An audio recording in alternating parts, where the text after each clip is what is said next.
All right, Clinton. So I am very excited to be here today with you, as always, on why they wear that. But today in particular, because I feel so excited for the film that we're going to do. Such a good one. Right? We thought we would do Faye Dunaway in Joan Crawford drag. Welcome to Mommie Dearest. This costume design is some of the greatest costume design ever. Amazing. They had an incredible budget for the costumes. Let's get into it. Mommie Dearest in 7 looks. Now, this first look takes place in the early 1940s, and she is getting ready to meet the baby that her boyfriend sort of got her, right? Right. It was sort of bought for her. Brokered baby. Brokered baby. We don't know what the context is. But she says, am I dressed right? And I'm like, no, Joan, you're not dressed right. Because a baby is going to spit up on that silk robe number with the diamond belt buckle, and I think it's too much. Yeah, she doesn't know from babies at all. But let's talk about how we love when this happens, when the costume designer has a meeting with the set designer. Yes. And they're like, what are you putting on set? What are you putting on her? Let's have the couch match the dress, match the picture frame, and let's do a little, an ottoman in the corner, and we'll have a silver fireplace. It's gonna look amazing. Yes, and Irene Sharaff was actually semi-retired, had won Academy Awards, and came out of retirement to do Mommie Dearest costume design. And apparently no budget, so they had everything made in London, and everything that is in these clothes that was padded, shoulder pads, hip pads, everything, like done to the, like, inch. So when you say no budget, like unlimited budget. Unlimited, yes, right. Like spend whatever you want. Exactly. Make which it happen. Is very odd. You know what's really odd? All right, so it's not necessarily odd, but if you took away a little bit of the waist detail in this dress, it would look a little bit like what cult members wear today. Yeah. Yeah. Absolutely. Right? Yeah, I think I've seen that on Netflix. And I don't think you'd wear that to meet a baby either. I don't think so, although they have lots of babies in some of those cults.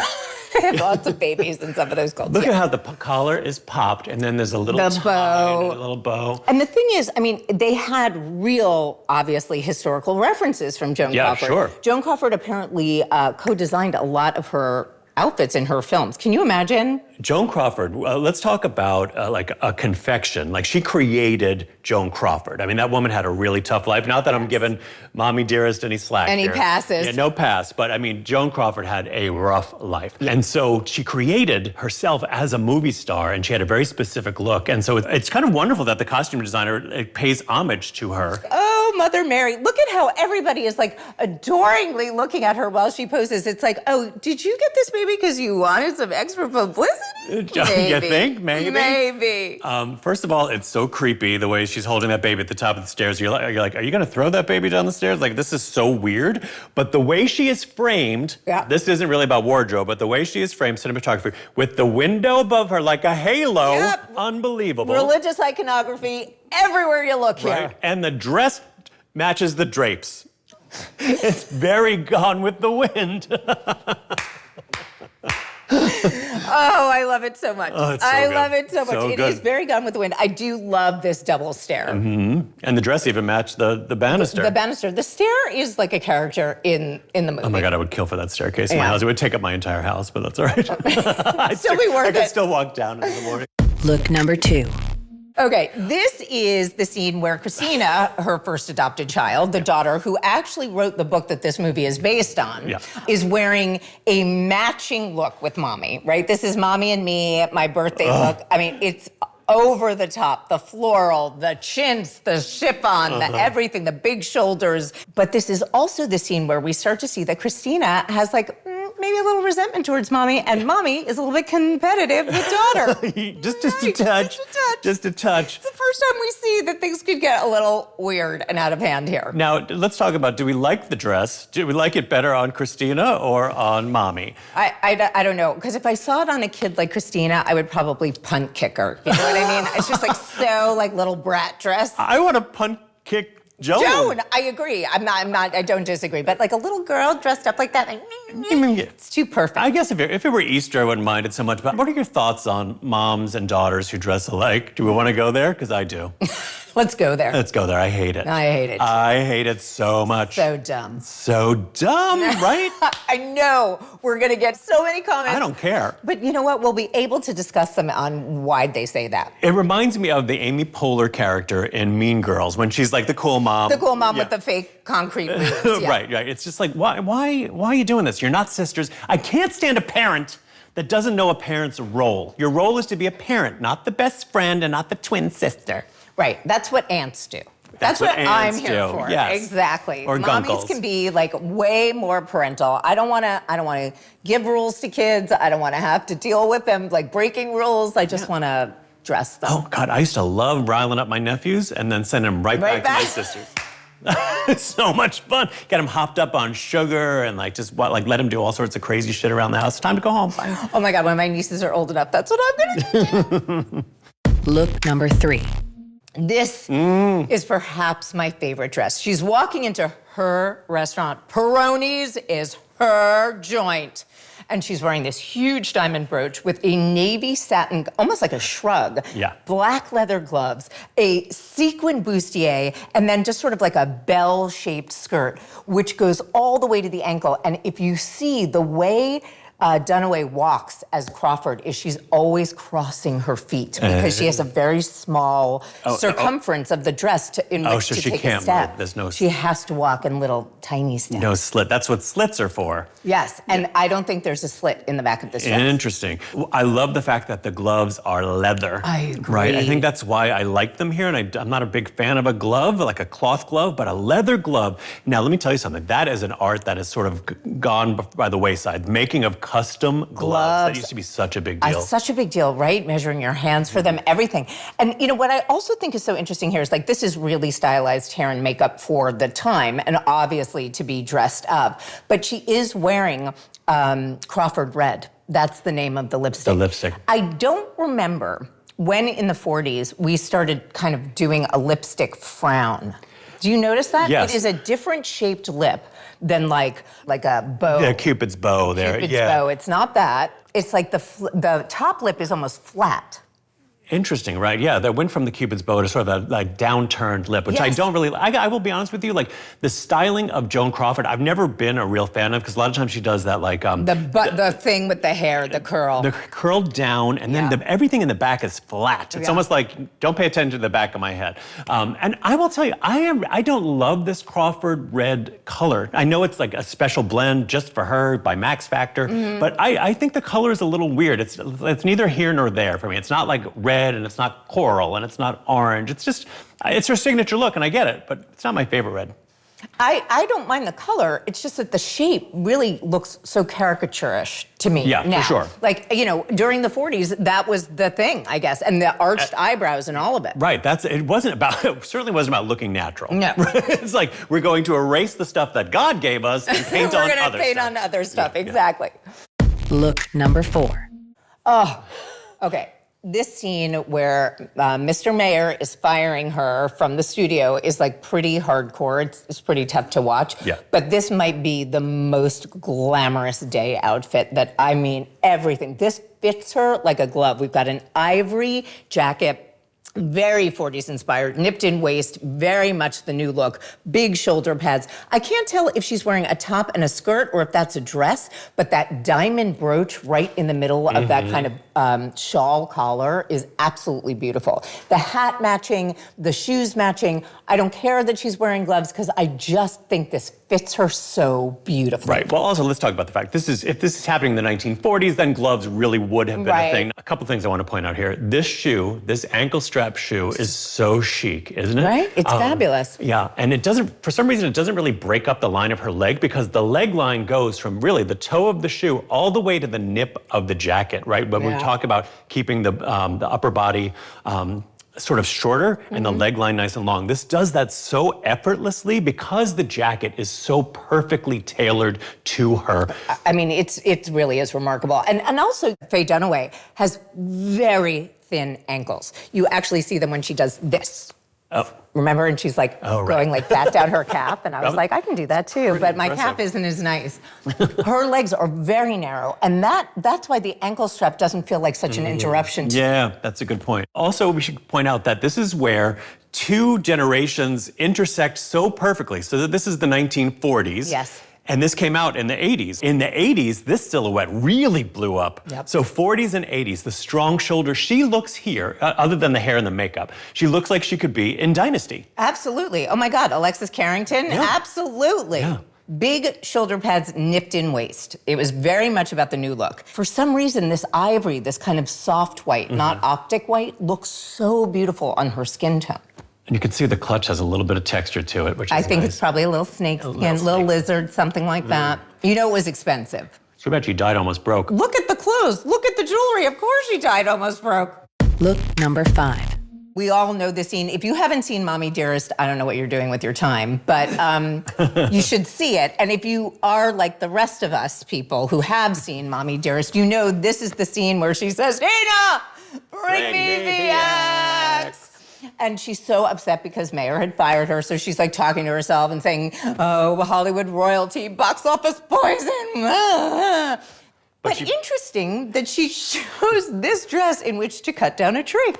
Not the most practical choice. Nope. You wouldn't think that the dress would give enough stretch to do the arm motion that she's got with the snipping and the chopping. And the chopping, I feel like she's got a good golf swing. Because look at her. I mean, she did have a tough life. She, a little rough and tumble. I love the idea that she can cut down her own tree. It's a small tree. It's a small tree. It's not a big tree. She really could have done that in one chop, but... And it really is a small axe, but it's a big dress. And that really, Oh, she's like, my obliques are on fire. My obliques.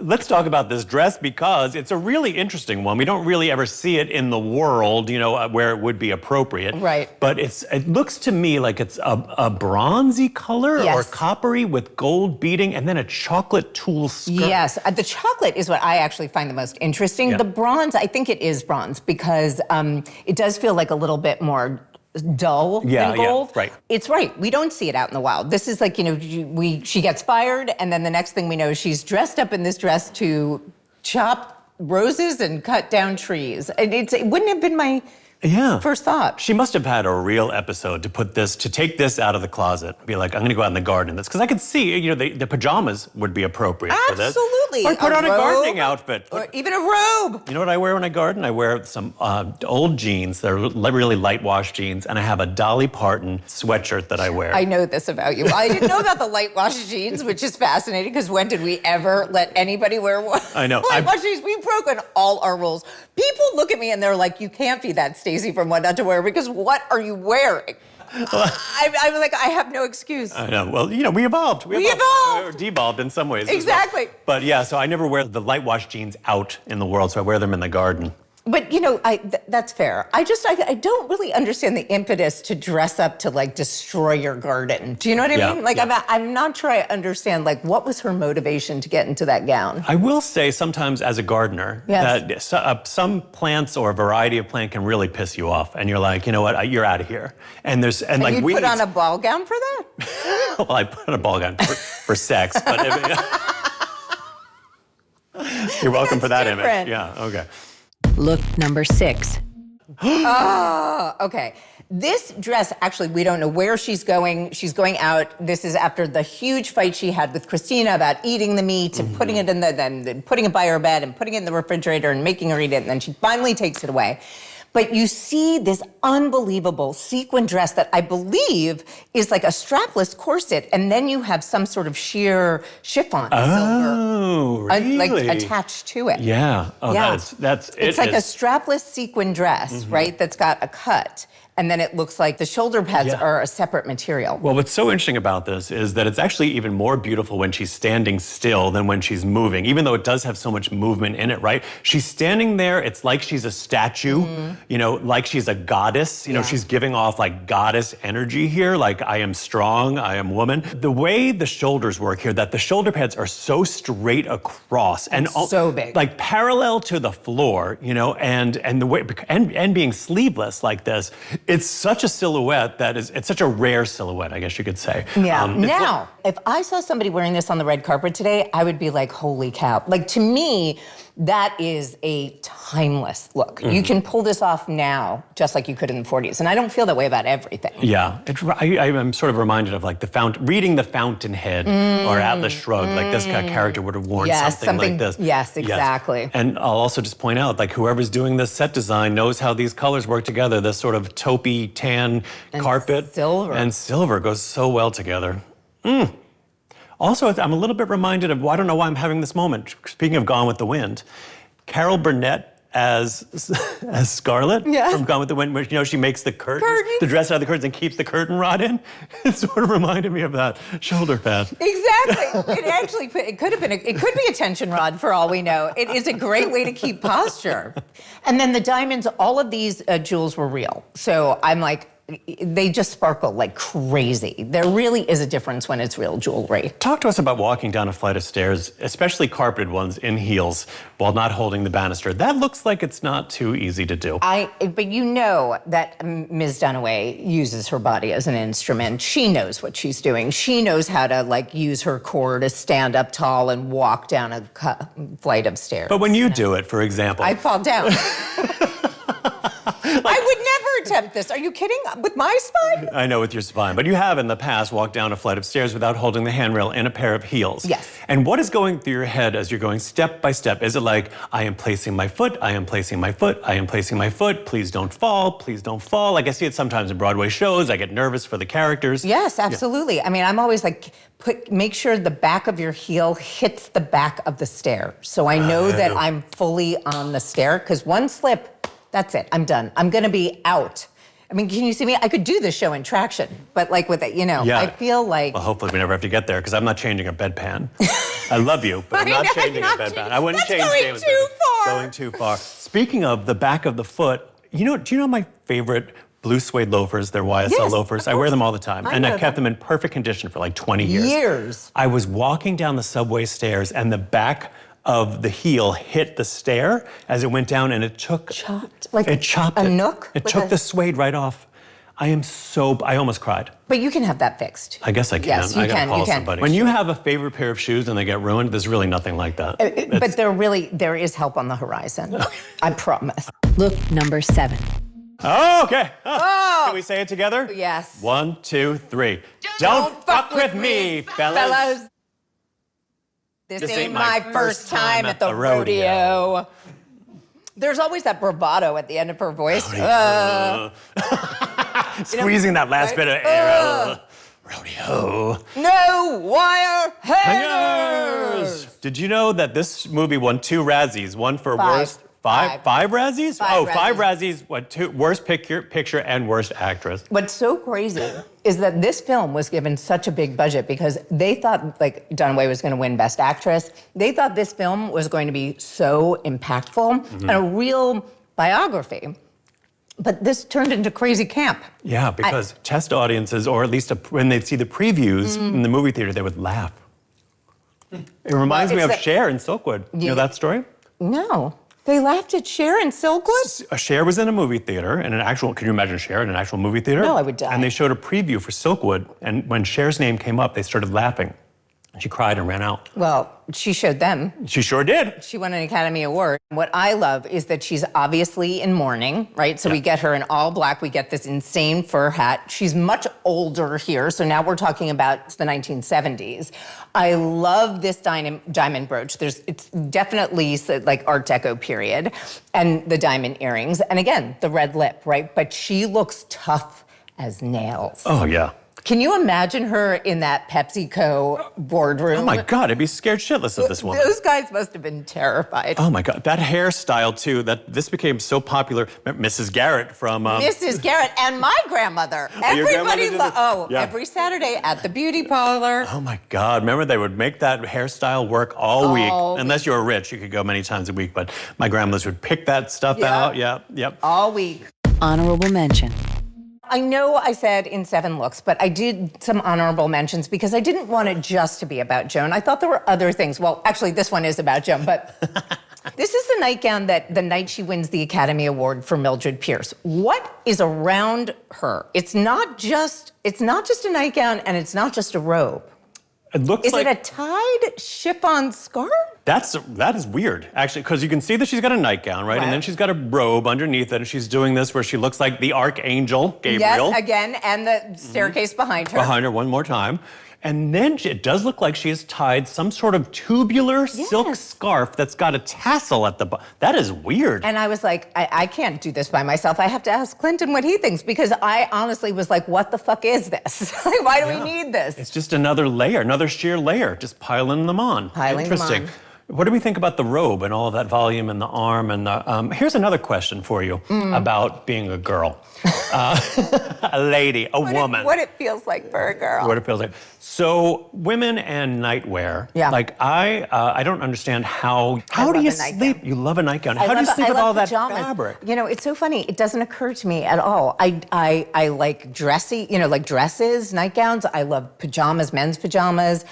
I love a pajama. I love bed clothing. I don't know why. And I know most people love to sleep naked. I feel too naked. I feel so naked. I can't be naked in my bed. I can't sleep naked if I have company at the house, because I'm like, what if, somebody comes, or like I forget that they're there, and then I go to the bathroom or go to the kitchen to get a glass of water, and then everything's dangling. But I can't stand fabric on me, like especially at nighttime. Like if it gets twisted, I do a lot of thrashing. Yes. Well, if you do a lot of I do thrashing, a lot of rotating. Right. If you do a lot of rotating, you just want something that's soft that kind of actually moves with you. Yeah. And there are some, I will say, fabric technology has come a long way. So like when people say polyester, you're like, oh. Right. But that's not what it is anymore. It's not like itchy and scratchy and you can't breathe in it. Right. But there are all of these fabrics now that are about breathability and being able to wear them comfortably, and very thin fabrics. I'm going to find you some pajamas. That's going to be my goal. I don't know. I haven't worn pajamas for like 40 years, so that's going to be a real problem, real challenge.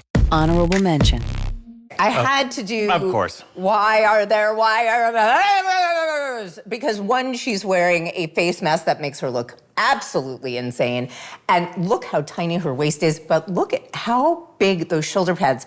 It's like, no wonder she could really just ram the kids. She doesn't even need the hanger. I mean, it's the silhouette of a demon coming out of the closet. Like, even though we never get to see the poltergeist in the movie Poltergeist, it might be this. Look like that. Oh, and it's the character from that other movie. Weapons. Weapons. Yes. It's like Amy Madigan's character, yes. Did you do Noxzema masks when you were a kid? God, I love Noxzema. I thought it was the coolest thing in the world to do a Noxzema mask, wash your face with Noxzema. That was like the epitome of beauty. I know, and I was a big masker at the time. I'm not a big masker anymore, but at the age of like 7 and 8, I used to do a Noxzema mask like once a day. What a cute little kid, 7 or 8. That feels like we should write that into a screenplay. A little gay, though. I remember once. A little gay? I remember my uncle came over to the house and he brought his girlfriend to stay the night. And this woman, she was probably only like 22 or something at the time, if that. Right. And I'm doing this Noxzema mask in the morning in the bathroom, and she comes in, she's like, "What are you doing?" And I'm like, I'm doing a Noxzema mask. And she was like, at 8 years old, she's like, okay. Okay. And I was like, probably went back into I was like, that bitch thinks I'm gay. I know it. I'm 8. I'm 8. I'm nothing yet. Exactly, I'm nothing. But we're headed toward it. Noxzema whore. The trajectory. When Rebecca Gayheart got that job, I was pissed. I was like, that should have been me. Listen, I understand. It really should have been, frankly. That would have been hilarious. Honorable mention. This is her daughter, Christina, and I was like a boat neck, striped shirt, very French, and this great little straight jean. Even the little sneaker I adore. It's like a little kid. Yeah. But she looks so, like her posture is so fabulous. I was like, this bitch was a dancer. Like there is no way she didn't take ballet. You do not, that posture looks so perfect to me. Even the way she's got her arms hanging down. Exactly. I used to dance around the living room with my arms up like this. My fantasy was that it was an Indian chief, and he'd say to me, "Maggie, do you want to dance?" And I'd say, "Daddy, I would love to." Everything was beautiful at the ballet. We used to sing that a lot. I really forgot that part about the Indian chief. Anyway, so I just love this outfit. Again, very modern. I think the shirt's a little long. She could have tucked it in, long, yeah. but whatever. Right. So it makes her look shorter. See, this is where proportion comes in, people. If you're on the petite side and you wear a shirt that covers your crotch, it makes your legs look shorter, and then your proportions are just a little bit off. You know, really, this was to talk about the honorable mention was the outfit, but also her. It's an adorable outfit. Honorable mention. And the last honorable mention also goes to Christina. This takes place in the 1970s. This caftan, I was like, you said you love the styling of the apartment. Yeah. It's so true. I love the way she's making dinner. I love the stained glass, pendant light. I love everything about this. The director's chair, it feels like such a young actress in the 70s. It's so like New York City actress. She might have auditioned for a chorus line back in the day, right? Exactly, when you can afford to live in New York by yourself. Yeah. We might have to go back to the beginning of this little clip because what was she cutting with a sword? She's like, what is this? Oh, is this with a machete. She's cutting celery with a machete. Which also reminds me of young actresses in New York. Living alone. Yeah, like no calories. Yeah, I have to have a dinner that has 0 calories and the machete from under my bed that I keep under my bed in Or case. that I bang the heater with when we have no heat. The multi-use Exactly, machete. the multi-use machete. Oh my God, remember that paper towel holder and everything? I'm like, the color of the telephones, the bottles with the wax dripping down. Oh my God, look at that. Exactly. The light fixture. The wine carafe with the flowers in it. I mean, a lot of these things are our youth. Wow, totally our youth. Yeah. This could have been like my grandmother's, not my grandmother's house, but I have an aunt who had a house like that. Final thoughts. Wow.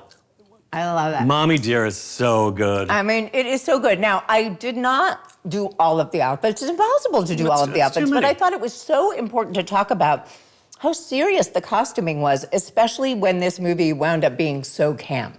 Right? That the fashion actually is really pretty amazing. I know, the people who were making this movie took it really seriously. The audiences didn't so much. but it shows, like in the set design, in the costume design, even in the acting, it's all good. It's there. Yeah, it's all there. For costumes, hair and makeup, like just the visuals, I am going to give 5 out of 5 diamond brooches. I'm going to give this for costuming, period accuracy, 9 out of 8 weird red shaded lipsticks. I really don't like the color. I know. Yeah. Guys, are you ready for why you'd say that? All right. Okay, so I thought we would do the movie 9 to 5. Some comments from the movie 9 to 5. All right, who's up first? Attention Deaf Dis says, this is a great movie to have so early on, 9 to 5. Also having Mr. Hart's high round ass printed on the screen like it's one of the 10 looks, ? Hysterical. Wow, Clinton, you're so funny.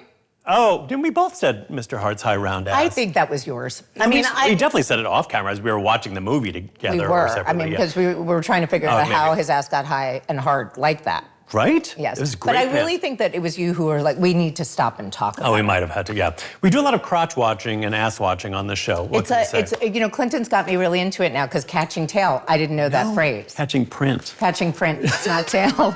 I still can't get it right. Catching tail is probably like getting laid. Right, Catching print is seeing the imprint of penis. Catching print is the preview. And catching tail is the main attraction. Because everybody is watching crotches these days, it's not just us. Like catching print is a thing. Like there's a lot of pressure on me not to. I don't want to show.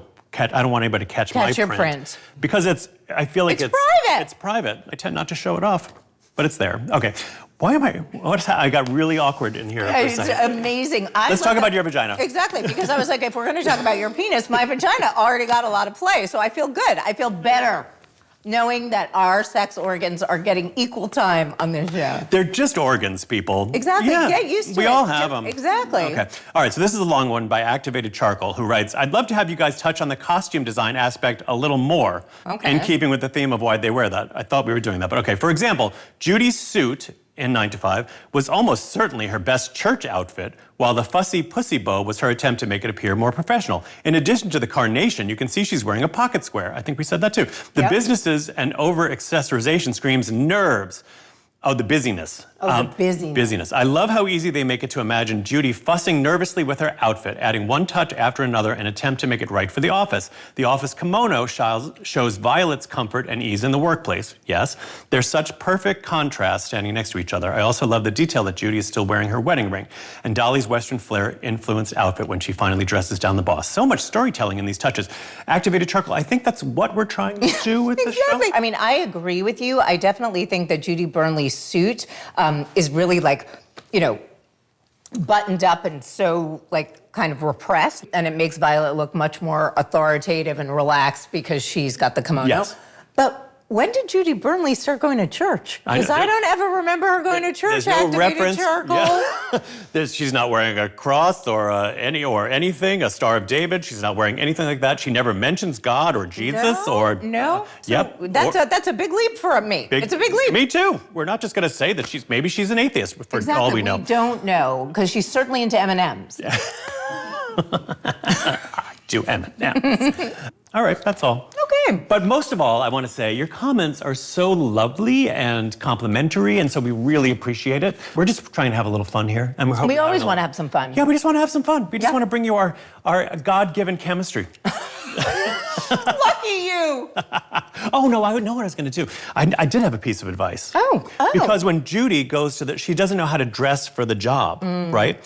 What I tell my clients, and you probably told your clients something similar to this, I say, go to the job, like hang out front of that office the day before you go in or a week before you go in so you can see what people coming in and out of the office are dressed like, so you're not completely underdressed or overdressed. And when you did the interview, probably with your higher up, note what they're wearing. Note what they're wearing. Note when you go to an interview, what's going on in the office, where people are sitting, what they're doing, what they look like. I think that's absolutely Pay true. attention. I think for your first interview, you can dress a little bit better than you might going to work day to day. But if the day to day scares you, check out what people are wearing in the office. Do what they're doing.